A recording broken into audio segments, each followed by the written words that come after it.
Bon matin tout le monde! Hey, c'est Jingle Bell le matin, hein? Je te dis, les courageux, hein? Yes! Alors, je suis content d'être avec vous. Malheureusement, c'est pas un message de Noël qu'on va faire ce matin. On finit la série Nous sommes l'Église que j'avais déjà commencé il y a à peu près 2-3 mois. Et je suis vraiment emballé de pouvoir vous partager la conclusion de cette série-là. En fait, la conclusion qui est essentielle pour que tout le restant fasse du sens. Alors, c'est sur ça qu'on va se lancer ce matin.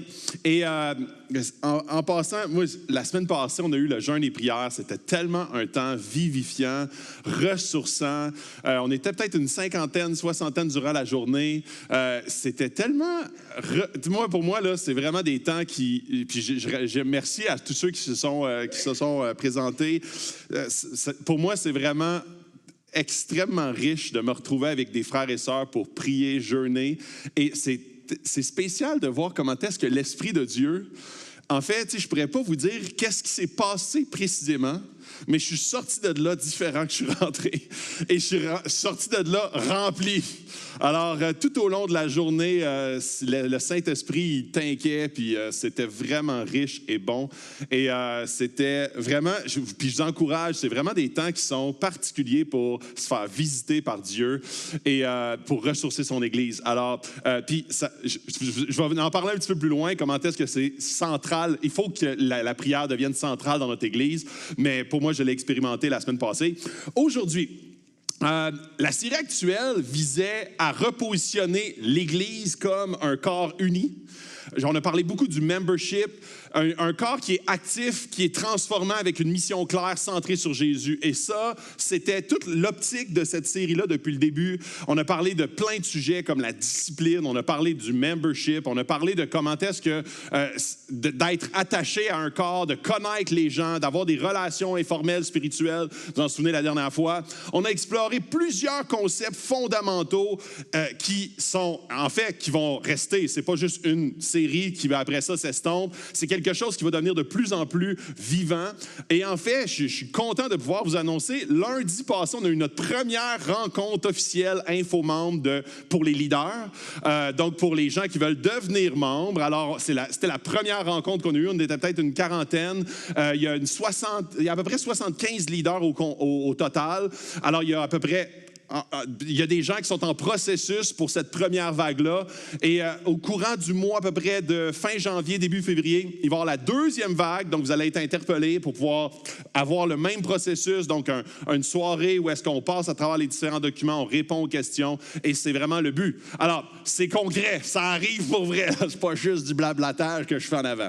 Alors, aujourd'hui, beaucoup d'églises cherchent des solutions pour être pertinentes. Et Axe a toujours voulu, tu sais, puis même quand on dit Axe 21, ça veut dire axé vers le 21e siècle. Donc le même message, le même Jésus, la même Bible, mais axé vers le 21e siècle. Mais c'est facile de se perdre quand on dit axé vers le 21e siècle. Qu'est-ce qui est essentiel? Dans le sens où, oui, le même Jésus, la même Bible, en fait exactement les mêmes éléments, mais adaptés au 21e siècle. Et des fois, on peut mettre plus d'emphase sur les lumières, la salle, le café, plus d'éléments sur les éléments extérieurs que les éléments fondamentaux de l'Église. Et c'est pour ça que on veut se recentrer. Tout est complètement inutile si l'Évangile et la dépendance à Jésus ne sont pas le moteur.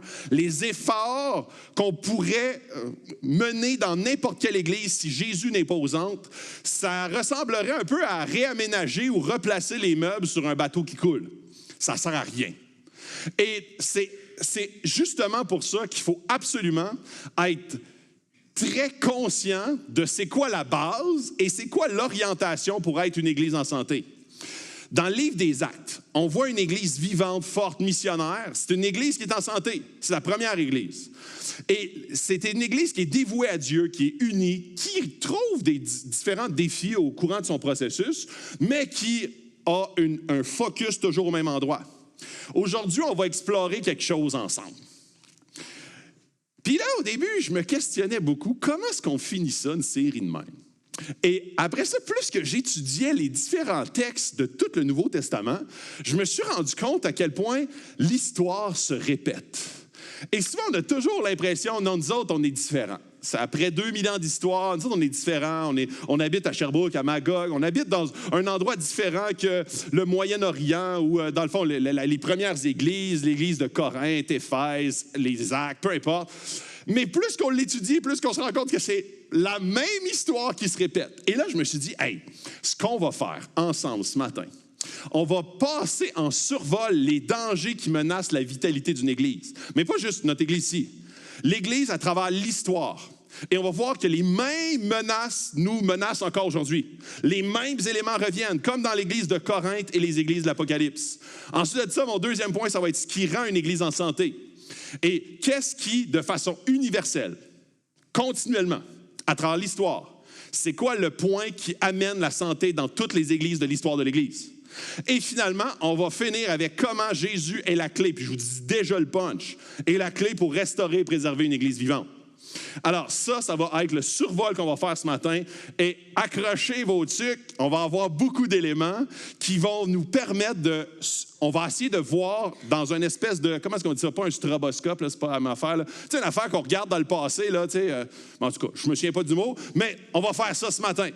Et on va voir dans l'histoire complète de quelle façon Actes 21, aujourd'hui même, est touché par ces textes-là, les mêmes textes. Alors, pourquoi les églises perdent leur dynamisme? Et ça, là, c'est une question fondamentale. Parce que si tu demandes à peu près à toutes les églises sur la planète en ce moment, tu leur dis, est-ce que vous êtes dynamique? Ils vont à peu près toutes te répondre, ouais, mais basé sur quels critères? C'est quoi une église dynamique? C'est quoi une église qui est en vie? Une église qui est, en fait, unie, passionnée, en mission, en croissance. Une église qui est en vie. En fait, puis là, je vais vous donner quelques statistiques récentes, d'à peu près 1, 2, 3 ans maximum. Le premier, puis ça, c'est une statistique, puis je l'ai mis au tableau. La première chose, une autre étude récente de Barna Group, 2022, montre que 60% des jeunes adultes chrétiens ayant grandi dans les églises abandonnent leur foi à l'âge adulte. Et pourquoi? Parce qu'ils n'ont pas trouvé dans l'Église la vitalité spirituelle et la pertinence qu'ils espéraient, le focus sur Jésus. En fait, plus qu'ils ont grandi, plus qu'ils ont découvert que c'est en fait un groupe social avec du monde qui a à peu près les mêmes valeurs, mais il n'y a plus le fondement central de Jésus. Et à un certain moment, ils sont comme, j'ai plus nécessairement les mêmes valeurs en vieillissant. 60% des jeunes adultes quittent la foi en vieillissant. Une autre statistique qui vient celle-là aussi de Barna Group. 85% des conflits majeurs dans les églises concernent des questions secondaires. Style de leadership, musique, préférences personnelles ou autres sujets connexes, plutôt que des questions doctrinales essentielles. Donc, une division croissante. Alors ça, c'est des statistiques d'aujourd'hui. Premier point, une perte de focus sur Jésus. Deuxième point, des divisions à l'intérieur des églises. Ensuite de ça, une culture de compromis et de perte d'intégrité spirituelle. Une enquête menée par Pew Research en 2023 montre que 56% des chrétiens, plus que 1 sur 2 pratiquants, déclarent que leurs croyances sont influencées autant par la culture que par la Bible. Un mix des deux. Half and half. Finalement, une dépendance excessive aux traditions et aux structures. Selon une étude de Lifeway en 2020, révèle que 68% des églises stériles en termes de croissance, qui sont soit sur le déclin ou soit sur une stabilité relative, fonctionnent sur des modèles organisationnels inchangés depuis 30 ans. Et là, on se dit, OK, non, mais des modèles inchangés depuis 30 ans, il me semble que c'est correct. En fait, ça dépend pourquoi ils sont inchangés depuis 30 ans. Et souvent, la structure, la tradition devient la nouvelle religion. Ça devient sacré, ça devient le veau d'or au milieu de l'Église. Et cette structure-là amène une dévitalisation, une stérilité et même une mortalité de l'Église.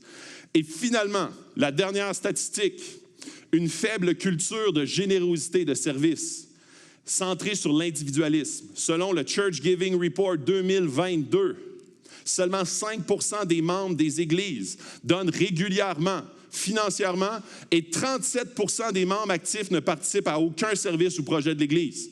Donc, consommateurs.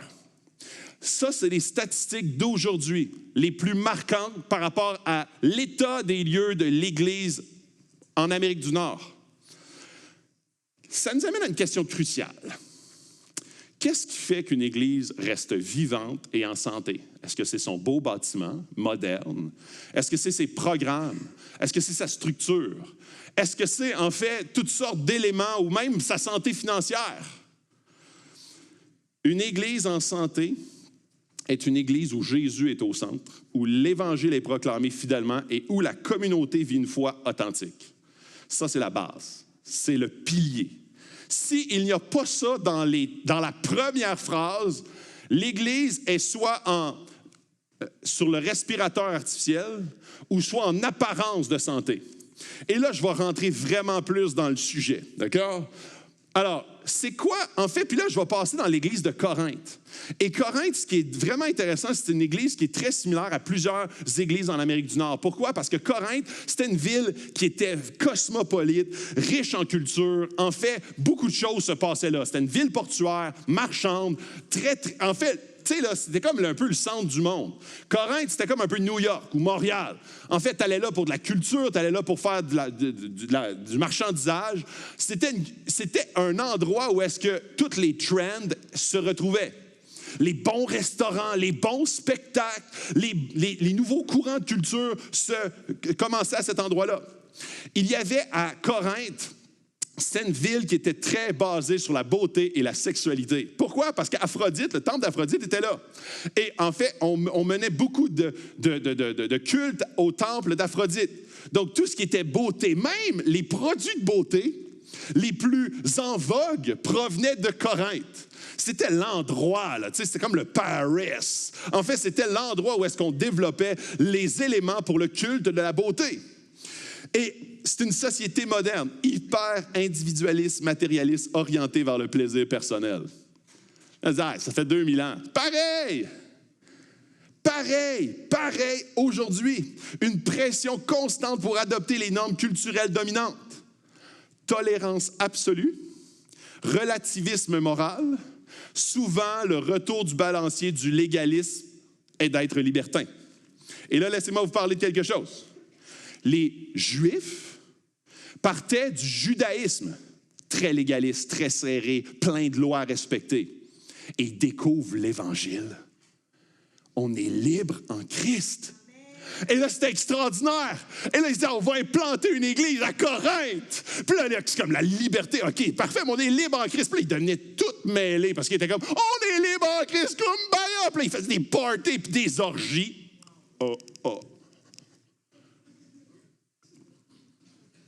OK, là, il y a comme un mix de vérité-mensonge, hein? C'est comme, genre, 2 mensonges, une vérité, là, ou l'inverse, là. Puis là, après ça, tu es tout mixé à savoir c'est quoi la vraie vérité. Puis là, Paul, il est comme, est-ce que vous allez pécher afin que la grâce abonde, là? Hey, wow. Allez-vous comme faire ce que vous voulez? Non, c'est pas ça, là. C'est pas ça, la vraie liberté. Et là, c'est drôle parce que Paul, il utilise un verset, en fait, qui est un slogan à Corinthe, que les chrétiens utilisaient. Tout est permis. Vous vous en souvenez? Dans Corinthiens, il utilise ça. En fait, c'est un slogan à Corinthe chez les chrétiens. Tout est permis. On est chrétiens. Mais là, il disait, tout est permis, mais tout n'est pas utile. Tout est permis, mais tout n'édifie pas. Come on! Paul répond à un slogan. Les Corinthiens utilisaient probablement l'expression « tout m'est permis », point. Tout m'est permis pour justifier à peu près n'importe quel excès ou n'importe quelle immoralité. Le problème, c'est que l'influence culturelle avait infiltré l'Église. Les croyants continuaient à participer à des parties culturelles païens, toléraient l'immoralité sexuelle, étaient divisés dans leur allégeance spirituelle. Ça a été aussi un élément qui a freiné énormément la propagation de l'Église de Corinthe. John Stott, un grand théologien, dit « Nous ne sommes pas appelés à refléter la culture qui nous entoure, mais à incarner la contre-culture du royaume de Dieu où Christ est au centre de toutes nos priorités. » Tim Keller, un pasteur de New York, justement, dit « La liberté chrétienne n'est pas l'absence de restrictions, mais la présence des bonnes restrictions, celles qui nous alignent avec notre conception par Dieu et nous conduisent à la véritable liberté. Sinon, tu deviens juste esclave de d'autres choses. Tu dis, hey, je suis libre de faire ce que je veux, mais j'ai absolument besoin de mon sexe ou de ma drogue ou d'être validé sur mes réseaux sociaux. Tu es juste esclave de d'autres choses. Alors, la liberté, la vraie liberté, c'est pas une liberté de faire n'importe quoi selon mes pulsions et mon cœur. Sinon, c'est sûr que ça m'amène à la destruction. Puis l'ennemi est comme, oui, vas-y, libre. Parce que ça vient quand même flatter quelque chose en dedans. Enfin, une église qui prêche ce que j'ai besoin, la liberté, mais qui m'amène à la mort. Je continue. Division interne. Les membres, ça on est encore à Corinthe, là. Les membres se rangeaient derrière différents leaders spirituels. Moi, je suis pour Paul, moi, je suis pour Apollos, moi, je suis pour Céphas. En fait, c'était des pasteurs. Puis, en fait, c'est tellement le bon contexte ici.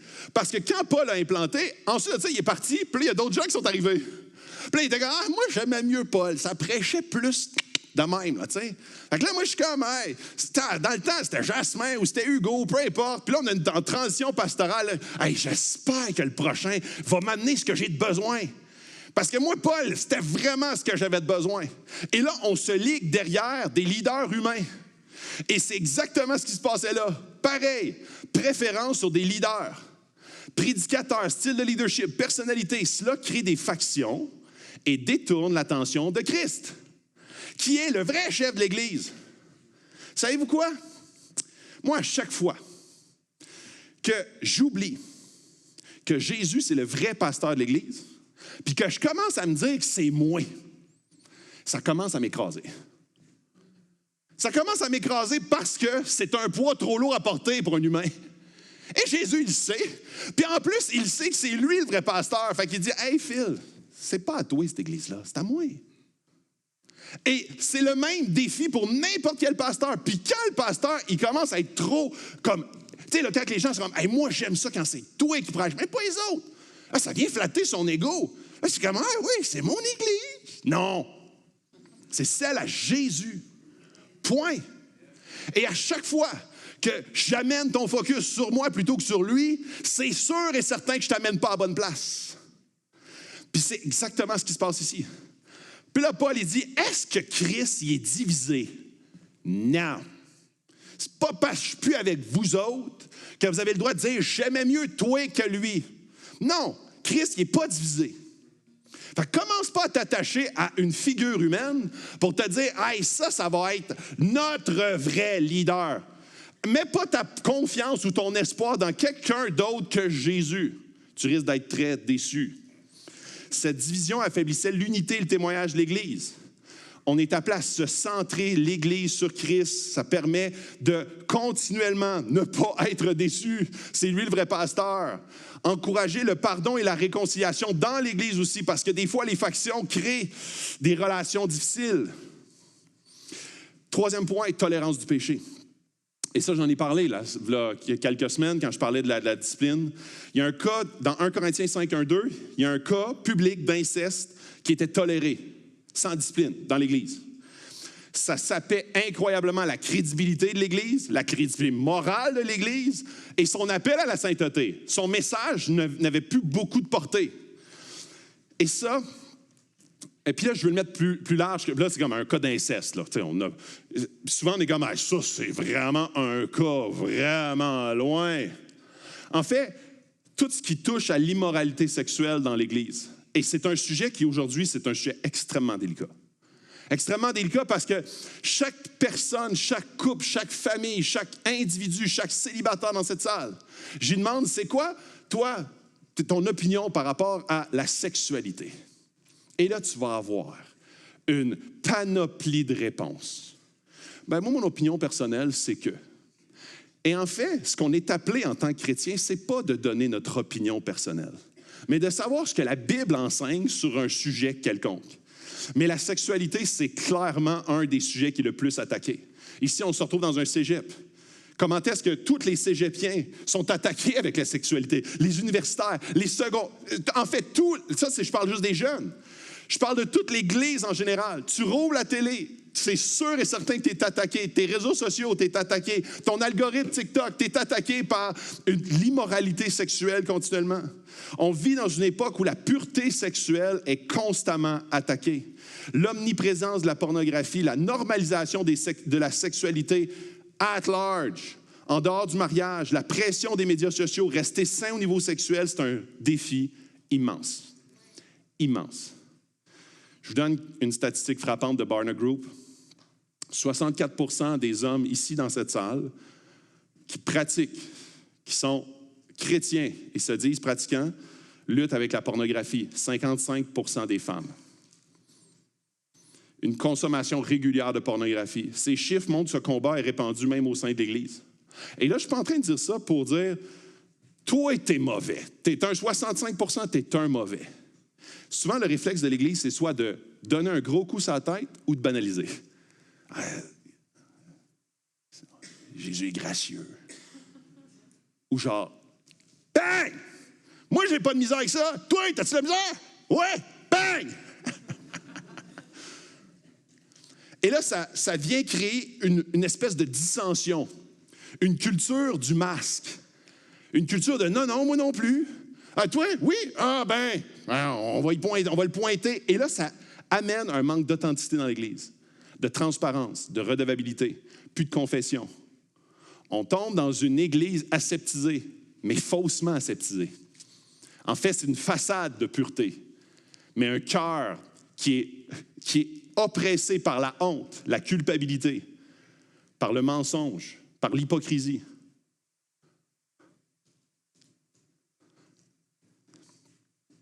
Dans une Église, on est appelé à être des gens qui s'aiment, absolument, qui prient les uns pour les autres, qui se partagent leur vraie lutte et qui sont redevables. Si toi, tu as une lutte que je n'ai pas, moi, j'en ai une que tu n'as pas. Et là, on va pouvoir lutter ensemble parce que l'Esprit veut que tu ailles la victoire dans plusieurs sphères de ta vie. Et ce n'est pas parce que tu ne connais pas encore ma lutte que ça fait en sorte que je suis plus ailleurs que toi. On est les deux à lutter pour des idoles différentes dans nos cœurs. Mais le moment où est-ce que tu penses que toi, tu n'as pas de lutte, en fait, l'ennemi est en train de gagner dans ta vie pour t'amener à l'échec et à regarder les autres de haut. Une Église en santé, c'est une Église qui prie les uns pour les autres pour leur vrai sujet de lutte. Et c'est une Église qui n'est pas parfaite, mais qui connaît ses failles et qui connaît son vrai remède, Jésus. Avec l'accès instantané à Internet, la culture qui célèbre la sexualité sans limite, il est plus facile que jamais de tomber dans des comportements destructeurs. Quand j'étais jeune, moi, pour consommer de la pornographie, il fallait vraiment choix game. Il fallait que j'aille au dépanneur, il fallait que je cache ça, il fallait que je demande à un de mes amis, ou peu importe. Aujourd'hui, depuis l'histoire de l'humanité, c'est la première fois que tu peux sortir de la salle avec ton cellulaire, aller dans les toilettes et consommer de la pornographie à l'Église. Au bout des doigts. Tu es dans ton auto, tu es n'importe où dans la ville. Tout le monde a accès sur le bout des doigts gratuitement de la pornographie. Je ne suis pas en train de faire la promotion, là. Je suis en train de te dire à quel point, si on pense que nous autres ici, on n'a pas cette difficulté-là, on est dans le champ. Puis là, je pogne juste la pointe de l'iceberg. La pornographie. Puis je ne suis pas en train de mettre en surbrillance cette problématique-là. Je suis en train de parler de tout ce qui touche à la sexualité. Et à quel point c'est un sujet de l'heure. C'est un sujet qu'il faut exposer, qu'il faut parler avec nos enfants, qu'il faut que nos enfants puissent lutter avec nous. Puis qu'on dise, ah, c'est pas grave. Moi, tout, j'ai de la misère dans ton temps. Voici. On ne veut pas banaliser, mais on ne veut pas non plus écraser. On veut accompagner vers la victoire avec l'Esprit Saint qui nous délivre.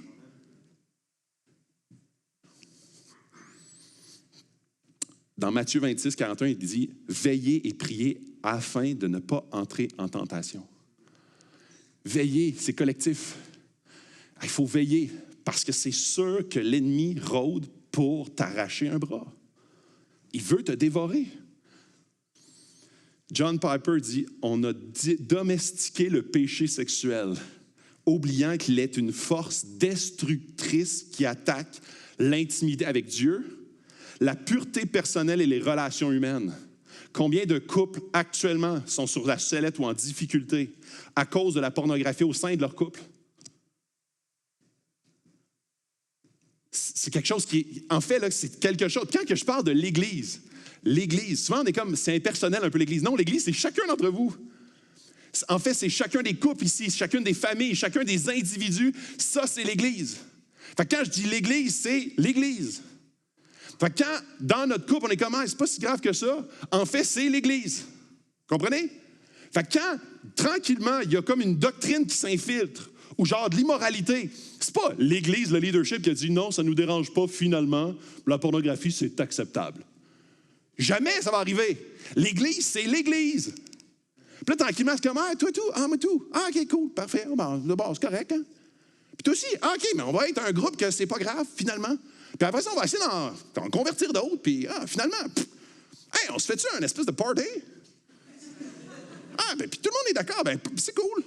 Puis vous en souvenez, quand je voulais quelques semaines, souvent, quand on est avec des chrétiens, c'est comme plus facile de penser, OK, vu que c'est un chrétien, je suis un chrétien, ça va être correct que, je sais pas, là, on fasse ça ensemble.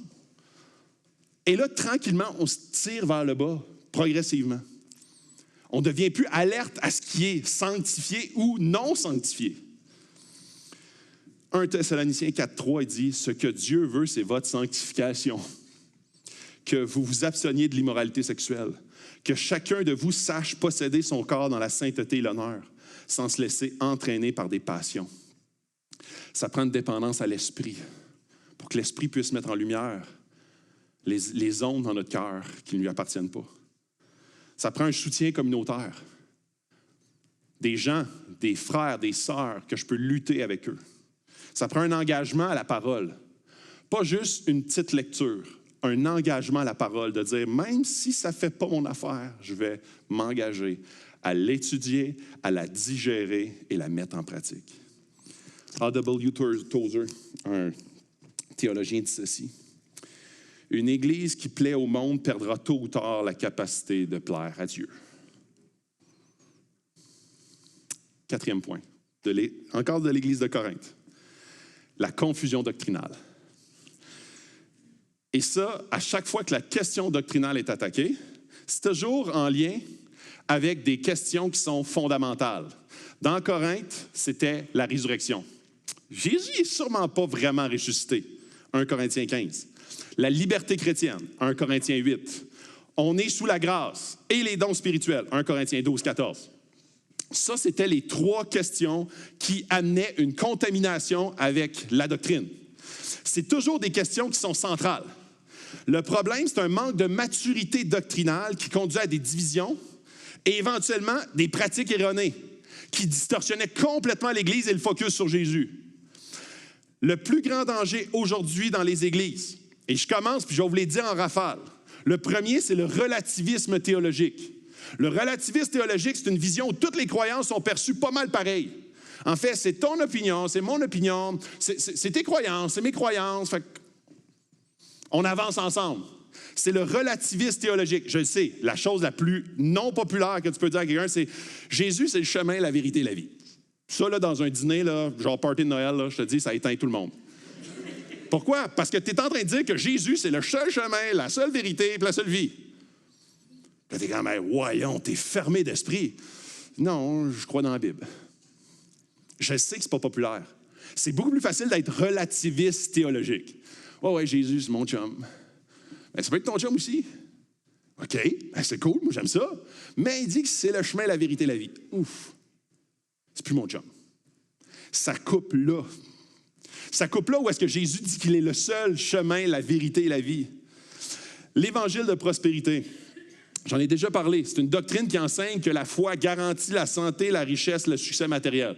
Puis je sais que c'est winner. Si je te prêche ce matin, Jésus veut que tu sois riche, en santé, puis que toutes tes affaires aillent bien. Ça fait, hey, j'en veux de ce Jésus-là, moi. Parce que ça vient justement s'assire sur mes propres idoles. Fait que ça serait vraiment un bon fit, tu sais, win-win, là. Fait que là, c'est une vision utilitariste de Dieu.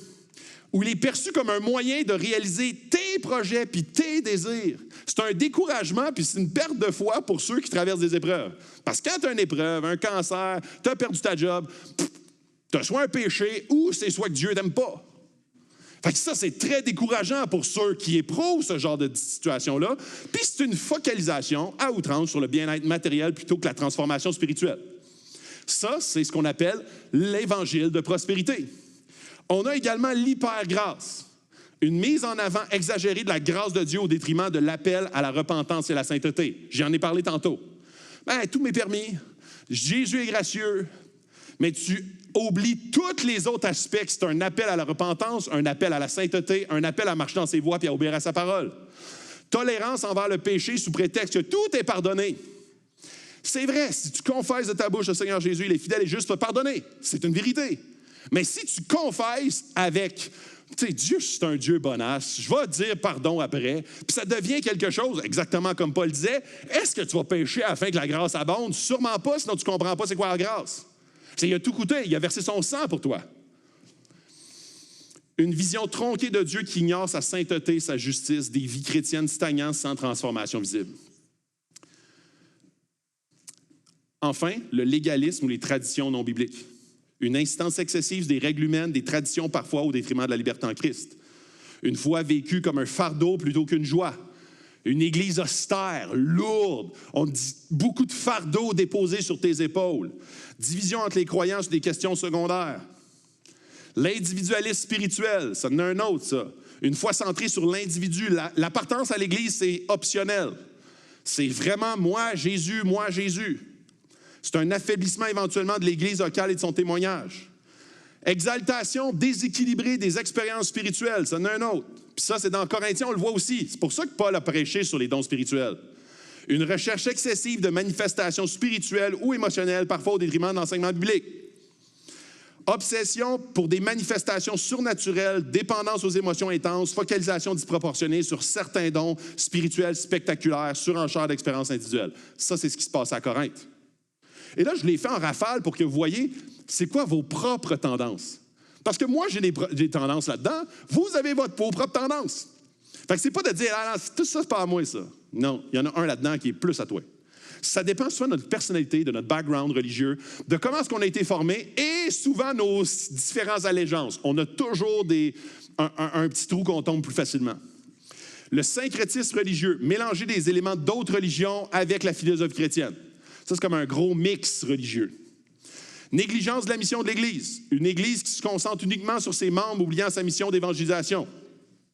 Ça, c'est tout ce qui amène la contamination doctrinale au sein de l'Église. Ensuite, je vais vous faire un petit survol très rapide de qu'est-ce qui s'est passé dans le futur. Là, j'ai parlé du passé, Corinthiens. Là, je vais vous parler du futur, les églises de l'Apocalypse. Les églises de l'Apocalypse, en fait, c'est différents types d'églises à travers l'histoire de l'Église, pas juste dans le futur, une portion dans le futur, mais une portion dans les 2000 années qui viennent de passer. Et là, vous allez voir les mêmes patterns revenir. Jésus met en lumière des forces et des faiblesses spécifiques à chacune des 7 églises. Éphèse, abandon du premier amour. C'était qui le premier amour? Jésus. Ils ont abandonné leur premier amour. Ils sont doctrinalement solides, vraiment solides, mais aucune passion pour Jésus. Tu rentres là, c'est austère, c'est froid, mais on t'a une méchante preach vraiment longue. Mais il n'y a personne qui s'aime là-dedans. Puis il n'y a personne qui aime vraiment Jésus. En tout cas, ça ne paraît pas. Leur face ne le sait pas, du moins. C'est une église qui peut être active, mais spirituellement tiède, si l'amour pour Jésus n'est plus central. Pergame, tolérance des faux enseignements. Alors, Pergame, c'est une église qui tolérait des doctrines erronées, comme celle de Balaam. Savez-vous, c'est quoi la doctrine de Balaam? Compromis avec l'idolâtrie et l'immoralité sexuelle. C'est pareil que Corinthe, identique. Immoralité sexuelle, on commence à être kumbaya, on commence à dire la grâce, Jésus, peu importe, à toutes les sauces, même affaire, du passé jusqu'au futur. Leçon apprise, le compromis doctrinal corrompt la pureté et la mission de l'Église. C'est une Église qui devient éventuellement stérile. Thyatire, tolérance de l'immoralité.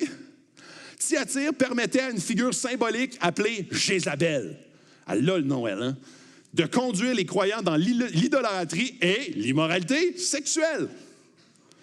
La tolérance envers des pratiques contraires à la sainteté détruit la crédibilité spirituelle encore de l'Église et sa mission. Elle n'est plus crédible. Il se passe n'importe quoi là-dedans. Sardes, apparence de vie, mais mort spirituellement.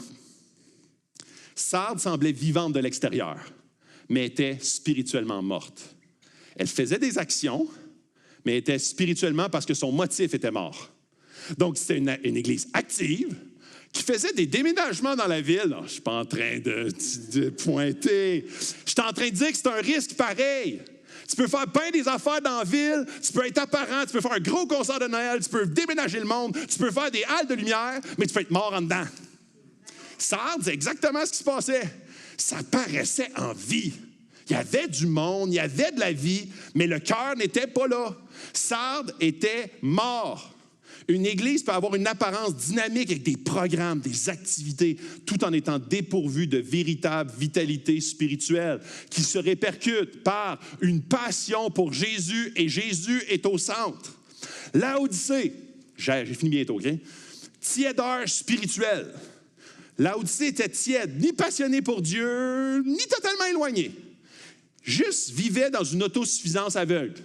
On est en vie, ça va bien, la stabilité est là, petite décroissance, mais on survit. Une église riche matériellement peut perdre sa dépendance à Dieu et devenir spirituellement stérile.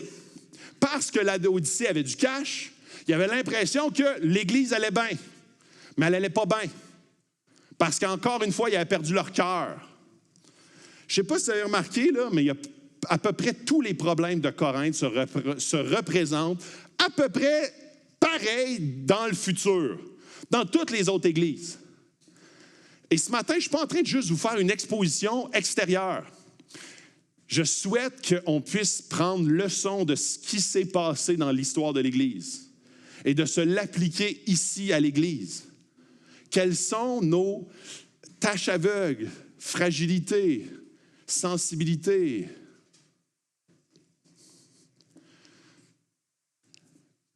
Les églises ont dépéri, Corinthe et l'Apocalypse, perte de focus sur Christ, compromis avec la culture, manque d'unité, déclin moral et doctrinal. Ces 4 points-là reviennent continuellement. Je vous les répète. Premièrement, perte de focus sur Christ, compromis avec la culture, manque d'unité, déclin moral ou doctrinal. Tout le temps. Et ça, si je te pose la question dans ta famille, quel est le point là-dedans duquel tu es le plus à risque? Dans la perte de focus sur Christ, à quel point Christ est central dans ta famille? Dans les discussions, dans même les moments de prière, d'adoration, les moments où est-ce que Christ doit influencer une décision d'une job, une décision même d'un déménagement, une décision d'une église, une décision de n'importe quoi, le camp de jour, l'été, ou une école secondaire. Le compromis avec la culture. Ce qui rentre. Et c'était une discussion l'autre fois que j'avais avec ma femme. Ce qui rentre. Quelle série on écoute sur Netflix? Et ça devient tough, hein? Ça devient tough. Parce qu'une manière, on l'avance. On va avancer la série. T'sais. Le manque d'unité, les divisions internes ont affaibli notre témoignage. Des conflits souvent avec beaucoup de monde, beaucoup de chicanes et de déclin moral. Ces exemples sont des avertissements pour l'Église aujourd'hui. La fidélité à Christ, l'unité dans la mission et l'engagement vers la sainteté. Et là, on arrive à ce qui fait, puis là, je vais le passer rapidement, mais dans Actes, on voit exactement les éléments qui constituent une Église en santé. Dans l'Église primitive, un des premiers points qu'on voyait, puis je l'ai déjà parlé dans le passé, c'est dévoué à Dieu. Dans Actes 2, 42, il persévérait dans l'enseignement des apôtres, la communion fraternelle, dans la fraction du pain, dans les prières. Donc, c'était l'adoration, la prière et la sainteté. Il persévérait.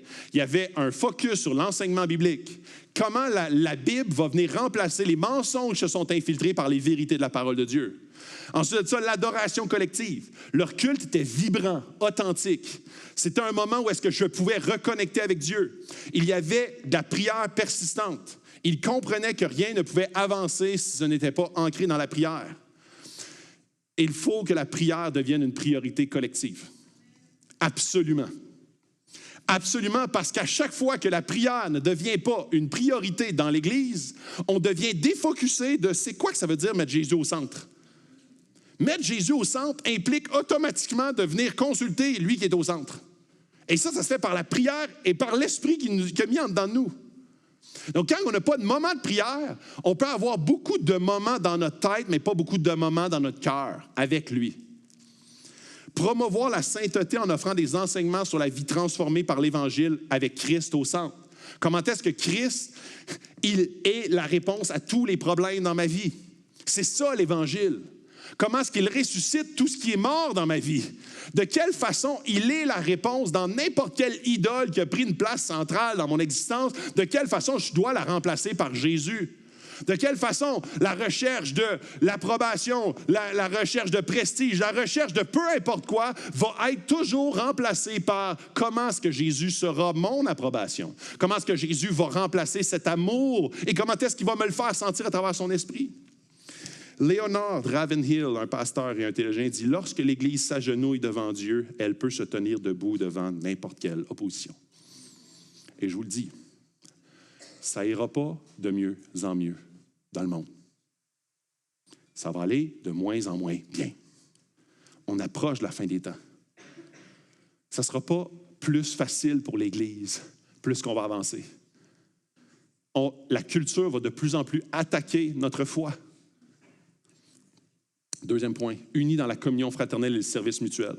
Actes 2, 44 à 45, tous ceux qui croyaient étaient dans le même lieu et partageaient tout ce qu'ils avaient. Ils vendaient leurs propriétés et leurs biens et ils en distribuaient le produit entre tous, selon les besoins de chacun. Et ça, c'est un élément qui est super important, c'est l'unité dans la diversité. Leur unité était basée sur leur foi en Christ, non sur des préférences culturelles ou personnelles. Ils provenaient de partout dans les actes. Ils prenaient les hellénistes provenaient des régions grecques, et après ça, tu avais les Juifs qui venaient de profils judaïques. Tu avais des gens qui étaient très conservateurs, d'autres beaucoup plus comme libres penseurs. Ils se retrouvaient tous à être convertis. Donc, imaginez s'ils disaient hey, « moi, selon ma culture, pas tout à fait ». Ils devaient se focusser sur l'essentiel. C'est quoi l'essentiel? C'est Jésus. S'ils commencent à dire « moi, je veux que ma culture définisse mon Église », c'est sûr qu'ils se divisent tous, la gang. Parce qu'ils venaient de partout, partout, partout. Ils avaient un service mutuel. Chacun utilisait ses dons pour le bien du corps. Ils partageaient leurs ressources. Ils vivaient dans une solidarité radicale où personne ne manquait de rien. Leur générosité allait au-delà de donner un peu de surplus. Ils donnaient ce qu'ils avaient pour subvenir aux besoins des autres, continuellement. Cette générosité n'était pas un acte isolé ou ponctuel, mais c'était une culture de générosité. C'était pas sous le coup du poids, du fardeau de donner, mais c'était une culture qui était imprégnée. C'est un mode de vie motivé par l'amour de Christ dans leur vie. Donner, c'est pas seulement un acte de charité. C'est une déclaration de foi. Tout ce que j'ai appartient à Dieu et je lui fais confiance pour pourvoir à mes besoins. Et peut-être en ce moment, vous êtes mal à l'aise que je parle d'argent. Parce qu'on a toujours été mal à l'aise de parler d'argent dans l'Église. Pourtant, Jésus n'était jamais mal à l'aise de parler d'argent. En fait, 25% de ses discours parlaient d'argent. Fait que si je me fiais à Jésus, j'en parlerais une fois sur 4. Je ne ferai pas ça. Mais pourquoi rendre un sujet tabou? La générosité n'est pas un sujet tabou. En fait, elle est tabou parce que c'est un idole de notre culture. On est comme, non, ça vient pas parler de mes affaires, là, parce que là, je me suis cédulé, on m'a acheté un gros écran géant bientôt, puis là, parle-moi pas de générosité parce que ça vient pas dans mes plans. En fait, ça vient défaire nos plans de notre royaume.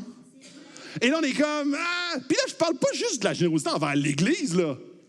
Puis là, on est un petit peu blessé au Québec, là. Style, on s'est fait un peu pousser dans le derrière dans les années passées. Fait que là, parle-nous plus d'argent dans l'Église, du moins. Et c'est pour ça que la générosité, c'est une culture.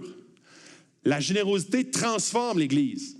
Elle attaque de front un idole central, l'argent comme identité et sécurité. Dans notre société, l'argent est souvent une idole qui promet sécurité, pouvoir et bonheur. Mais la générosité brise cette illusion. Tim Keller, encore une fois, dit « Donner, c'est dire à l'argent qu'il ne contrôle pas mon cœur, mais que Jésus le fait. » elle unit le corps. Lorsqu'on partage, on démontre que nous appartenons les uns aux autres. Lorsqu'on partage nos ressources, notre temps, notre talent, nous vivons la réalité que nous sommes un seul corps en Christ. La générosité détruit l'individualisme en nous rappelant que nous ne sommes pas isolés, mais interdépendants les uns des autres. Elle reflète Jésus au monde, une Église généreuse, une Église qui attire les cœurs vers Christ parce qu'elle incarne son amour de manière tangible. Une Église généreuse devient un miroir de l'amour inconditionnel de Jésus. Ce n'est pas juste donner de l'argent, c'est de refléter Christ. Il a donné, donc je donne.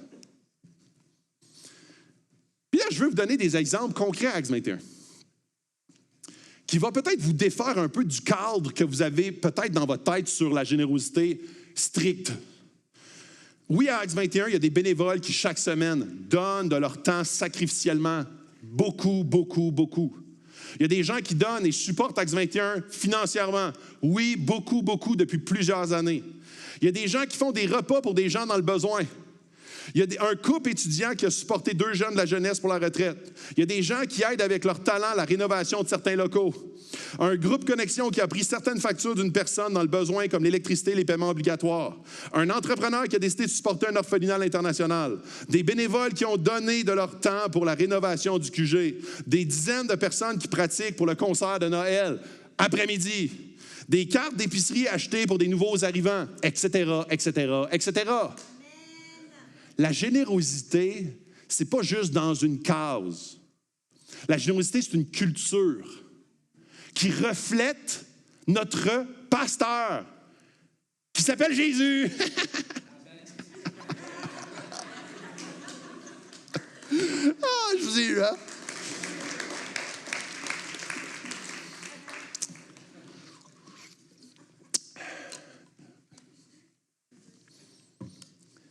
Et je sais que ça vient de challenger.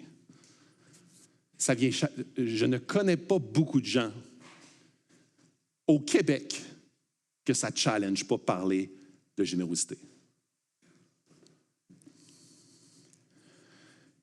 Et moi, je vais en parler durant la prochaine année, c'est sûr.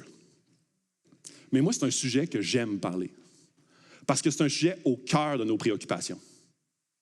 Tu ne peux pas vivre pas d'argent. Mais en même temps, ça démontre beaucoup de choses, l'argent. Et pour moi, c'est vraiment d'une façon pratique d'attaquer certaines racines que l'argent pourrait avoir dans ma vie. La générosité. Soyons une communauté qui vit la générosité comme un mode de vie. Quand nous donnons, nous déclarons au monde que Dieu est suffisant, que son amour est notre sécurité et que sa grâce nous pousse à partager avec joie. La générosité, c'est une réponse naturelle à la grâce que nous avons reçue en Jésus. Donner n'est pas seulement un acte de charité, c'est une déclaration de foi. Tout ce que tout ce que j'ai appartient à Dieu. Transformante dans la vie des membres. Tous les croyants étaient dans la crainte et beaucoup de prodiges et de miracles se faisaient. Il y a de la transformation personnelle quand il y a une Église en vie. Il y a une Église qui prie, il y a une Église qui est dans la crainte, et le mot crainte ici révèle une révérence envers Dieu. Il y a une présence du sacré dans une Église en vie. Il y a une église en vie révère un Dieu 3 fois saint, un Dieu qui est capable de faire des miracles, un Dieu qui est capable de guérir, un Dieu qui est capable de donner, un Dieu qui est capable de multiplier, un Dieu qui est capable de convertir, un Dieu qui est capable de toucher les cœurs, un Dieu qui est capable de faire agrandir son Église, un Dieu qui est capable de toucher la ville de Sherbrooke comme la ville de Magog. Ils étaient dans la crainte et ils se faisaient beaucoup de prodiges. Il y a une transformation communautaire. On désire être une Église qui s'attend à des choses grandioses parce que nous avons un grand Dieu. Une de mes écrivaines missionnaires favorites, Corrie ten Boom, durant la Deuxième Guerre mondiale, dit ceci: « Quand Dieu est au centre, les choses impossibles deviennent possibles et les petites obéissances deviennent des miracles. » J'ai invité l'équipe de louange, je vais terminer avec ça. Notre vision à Axe, clairement, et s'il y a une chose que tu veux retenir ce matin, ce n'est pas tous les points que j'ai dit ou tous les éléments qu'il faut se méfier, c'est clairement de tout recentrer sur Jésus. À travers les églises de l'Apocalypse, l'église de Corinthe, un problème central ressort. Elle s'était éloignée de Christ. Si à un moment donné, dans nos prédications, on ne parle pas assez de Jésus, c'est un problème. Si à un moment donné, dans votre groupe Connexion, vous ne parlez pas assez de Jésus, c'est un problème. Si à un moment donné, on commence à oublier Jésus dans nos jeûnes et prières, c'est un problème. Si à un moment donné, on oublie Jésus dans n'importe quelle activité ou même dans n'importe quelle décision que l'on prend, c'est un problème. Et c'est subtil, parce qu'on peut être quand même assez intelligent de la façon qu'on dit les choses sans Jésus. Mais ce n'est pas intelligent pour une Église. On le voit dans l'histoire de l'Église. 2000 ans d'histoire qui nous révèlent toujours la même affaire. Aussitôt qu'une Église perd son premier amour, elle devient éventuellement stagnante, stérile, morte. Tu peux faire bien des affaires en ayant l'air en vie, mais en étant mort en dedans. Quand Jésus n'est plus au centre, les divisions, les compromis, la tiédeur spirituelle s'installe. L'Église perd sa vitalité, son unité, sa mission. Les croyants se focalisent sur eux-mêmes et sur leur bien-être personnel au lieu de fixer les yeux sur Jésus. Commence à regarder, j'espère que le prochain humain va nous amener à bonne place. On commence à regarder, à avoir notre espoir dans un humain qui n'est pas capable de supporter ça. Le retour à Christ au centre est la clé pour restaurer la santé et l'impact d'une Église. Qu'est-ce que ça veut dire, ça? Faire de Jésus et son œuvre le centre de nos vies, de notre Église, sa mort et sa résurrection. Retrouver l'intimité avec lui à travers la prière, l'adoration et l'obéissance. Refuser le compromis, chercher sa face et sa sainteté dans toutes les sphères, et pas juste dans l'Église, dans nos familles. C'est une discussion super intéressante. Dans quelle sphère Jésus n'est pas assez au centre dans notre famille? Dans quelle sphère on se repose trop sur nos plans personnels plutôt que sur la puissance de Dieu pour nous relever par rapport à une situation avec un enfant, par rapport à une situation financière, par rapport à une situation de job ou n'importe quelle situation? De quelle façon on a un focus plus sur ce qui va se passer de façon pragmatique que sur l'œuvre spirituelle que Dieu veut faire à travers ça? Aligner tout sur sa mission, faire des disciples, proclamer l'Évangile et vivre pour lui. On veut revenir à notre premier amour. Une Église qui perd son premier amour pour Jésus devient une machine bien huilée, mais sans vie. Jésus rappelle à Éphèse qui avait perdu son premier amour. Qu'est-ce qu'il dit? Apocalypse 2,5, « Repens-toi et pratique tes premières œuvres. » Les premières œuvres, quand on parle des premières œuvres, on parle de 4 éléments qui reviennent systématiquement dans l'Apocalypse. Une adoration authentique et vibrante. Et je te pose la question. C'est quand la dernière fois où tu as eu un moment d'adoration authentique et vibrant? Réfléchis dans ta tête. C'est quand la dernière fois? Personnellement. Est-ce que c'est un moment à l'église, dans une soirée de louange, ou tout seul dans ta chambre, dans un moment avec Jésus? C'est quand la dernière fois que toi, personnellement, tu as eu un moment d'adoration vibrant et authentique avec Jésus? C'est quand la dernière fois où est-ce que tu as une dépendance totale à la prière? Et ça, c'est le deuxième. Un moment de prière authentique avec Jésus. Et moi, quand je me pose cette question-là, c'est quand j'étais vraiment dans le trouble. C'est quand j'ai crié à Dieu, parce que je ne savais plus quoi faire humainement. Et c'est souvent là qu'on a besoin d'aller. En fait, c'est souvent là que Dieu a besoin de nous amener dans nos derniers retranchements pour qu'on se mette à genoux et on fasse « Jésus, je ne sais plus quoi faire. J'ai tout essayé, j'ai tout utilisé les professionnels imaginables, mais là, c'est vrai que je suis dans mon dernier retranchement. » En fait, Jésus, j'imagine qu'il me disait à chaque fois que ça allait plus bas, « Viens à moi. » En fait, sais-tu quoi? Dans Apocalypse 3, on l'utilise souvent à la classe des enfants, Jésus est là puis il frappe à la porte. Hein? Vous avez déjà entendu ça? Jésus est là, il cogne à la porte. Si tu ouvres la porte, j'entrerai chez toi pour souper avec toi. Ce verset-là est dans un contexte d'église, où l'église s'est refroidie, où l'église a perdu son premier amour. Et Jésus est en train de dire, moi là, je suis là à la porte de chacun de vos cœurs. Et ce que je veux, c'est d'avoir un moment authentique et vibrant avec toi. Un moment de prière, un moment de louange, un moment authentique à souper avec toi. Tac, tac, tac, tac, tac, je suis là. Jésus n'est pas là pour... En fait, ce n'est pas dans un contexte de conversion. Jésus, il frappe à la porte de ton cœur, ouvre-lui ton cœur. Non, il frappe à la porte des chrétiens parce qu'ils se sont refroidis. Ils pratiquent la religion, mais sans ce qui en fait la force. Jésus veut souper avec toi. C'est ça qui en fait la force. C'est ça la base même de l'Église ici. C'est ça la base de, peu importe les projets, les programmes, tout ce qui va être mis en place, ça commence par une relation intime, personnelle, vibrante avec Jésus dans votre intimité. Le troisième, c'est un zèle pour partager l'Évangile. À quand le dernier moment où j'ai partagé l'Évangile? Et souvent, c'est quand, puis moi, là, souvent, ça arrive quand je vois des gens se faire baptiser. Là, on dirait que ça me donne un zèle. Ben oui, Jésus, encore aujourd'hui, il touche du monde. Puis là, ça me tente d'en parler. Alors là, Dieu renouvelle mon zèle. À chaque fois que je vois que c'est vrai, il touche encore du monde. Moi, ça, c'est la dernière fois.